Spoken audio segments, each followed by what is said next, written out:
Economics can be used to help people make good decisions about how to use their resources to get what they want or need.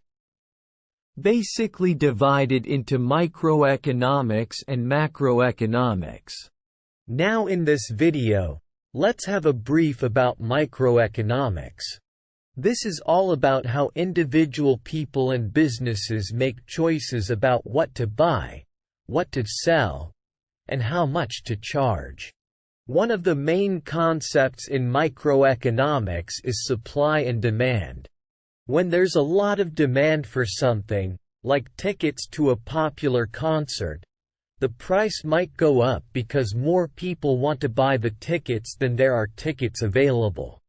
On the other hand, when there's not a lot of demand for something, like a type of fruit that's out of season, the price might go down because there are more sellers than buyers. Another important concept in microeconomics is elasticity. Elasticity refers to how much the demand for a good or service changes when the price changes. For example, if the price of a movie ticket goes up, some people might decide to stay home and watch a movie instead of going to the theater. This means that the demand for movie tickets is elastic, or responsive to changes in price. One concept is the law of diminishing marginal utility, which says that the more you consume of a good or service, the less satisfaction you get from each additional unit. For example, if you eat a piece of cake, the first bite might be really satisfying, but each additional bite might be less enjoyable. Microeconomics is concerned with how individuals and firms make decisions in markets. Important concept is marginal analysis. This is the idea of looking at the costs and benefits of producing or consuming an additional unit of a good or service.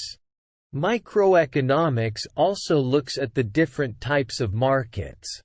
For example, there are competitive markets, where many buyers and sellers interact and the price is determined by supply and demand. There are also monopoly markets, where there is only one seller, and oligopoly markets, where there are only a few sellers.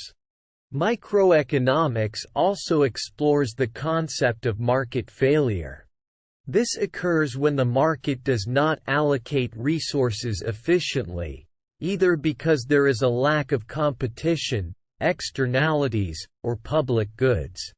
In these cases, government intervention may be necessary to correct the market failure and achieve a more efficient allocation of resources. Overall, microeconomics is a very important branch of economics that helps us understand how markets work, how prices are determined, and how individuals and firms make decisions about what to buy, what to produce, and how much to charge. Microeconomics is concerned with the study of individual economic units and their behavior in the market. These units can include individual consumers, households, businesses, and industries. Microeconomics is primarily concerned with answering questions like 1. How do consumers decide what to buy and how much to buy? 2. How do businesses decide what to produce and how much to charge? 3. How are prices determined in the market? 4. What are the factors that affect supply and demand? 5. How do different market structures, such as perfect competition or monopolies, affect prices and output levels?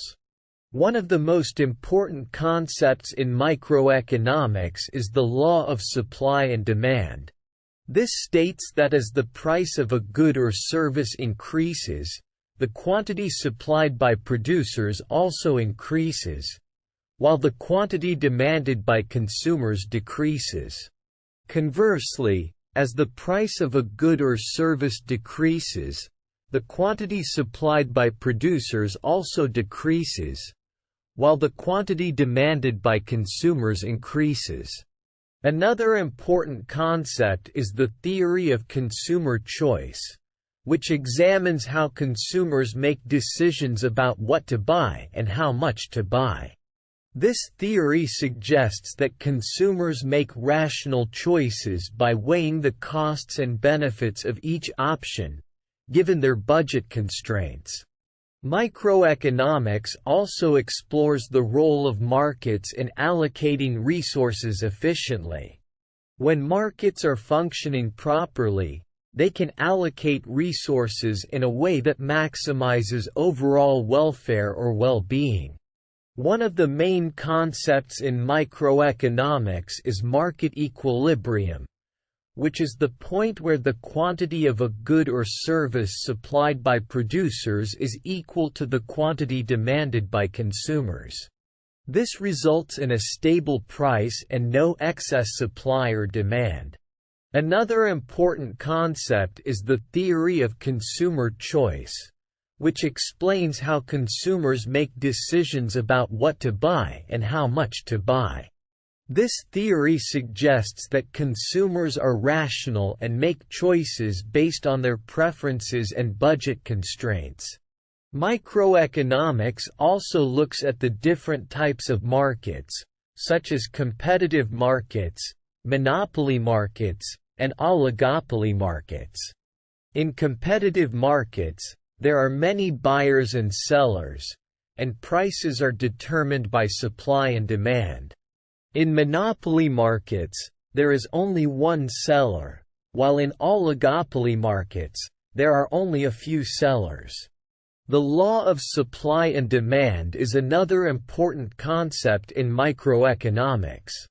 It states that as the price of a good or service increases, the quantity supplied by producers also increases, while the quantity demanded by consumers decreases.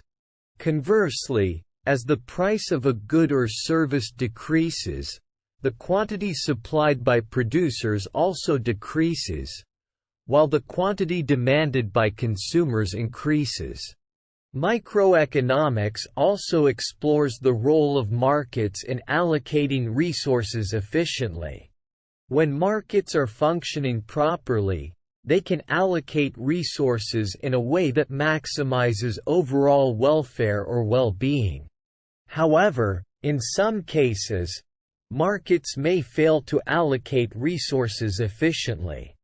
This can occur when there are externalities, such as pollution, or when there are public goods, such as national defense, that are underprovided by the market. Examples of microeconomics. 1. Consumer behavior. Microeconomics analyzes how consumers make choices about what to buy and how much to spend on goods and services. It also examines how factors such as income, price, and preferences influence consumer behavior. 2. Market competition. Microeconomics looks at how competition affects market outcomes, such as prices, quality, and innovation. It also studies how firms use pricing strategies and advertising to differentiate their products from those of their competitors. 3. Labor markets. Microeconomics analyzes how wages and employment levels are determined in labor markets. It examines factors such as education, skills, and supply and demand to explain why some workers earn more than others. 4. Environmental economics. Microeconomics studies the relationship between economic activity and the environment. 5. Market failure. Microeconomics explores situations where markets fail to allocate resources efficiently, such as when there are externalities, public goods, or imperfect information.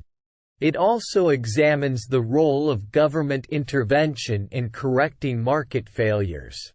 Overall, Microeconomics provides insights into how individual economic units, such as consumers and firms, behave in the market and how markets allocate resources efficiently. Thank you for watching.